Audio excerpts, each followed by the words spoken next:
കേരള നിയമസഭയിൽ പൂട്ടിപ്പോയ അക്കൗണ്ട് തുറക്കാൻ ഇത്തവണ മോദി സർക്കാരിന്റെ ബജറ്റിൽ തിരുവനന്തപുരം ഉൾപ്പെടെ കേരളത്തിന് വലിയ പ്രഖ്യാപനങ്ങളുണ്ടാകുമെന്ന് കാത്തിരുന്നവർ നിരാശരായി എന്ന് പറയുന്നതിനേക്കാൾ ഇളിഭ്യരായി എന്ന് പറയുന്നതായിരിക്കും ശരി.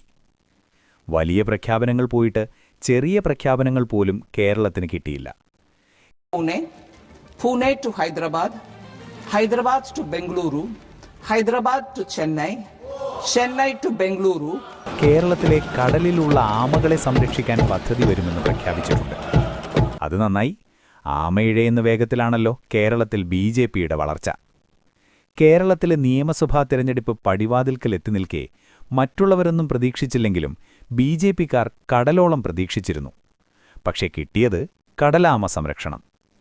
15 വർഷത്തിലേറെയായി കേരളം കാത്തിരിക്കുന്ന എയിംസ് ഇത്തവണയും കിട്ടിയില്ല. വിഴിഞ്ഞം പദ്ധതിയുടെ അടുത്ത ഘട്ടത്തിനും ഒന്നും നീക്കിവെച്ചില്ല. എല്ലാവരും കാത്തിരുന്നത് ഹൈസ്പീഡ് റെയിൽ അനുവദിക്കുമെന്നാണ്. രാജ്യത്ത് 7ഇടത്ത് അത് അനുവദിച്ചിട്ടും കേരളത്തെ തഴഞ്ഞു.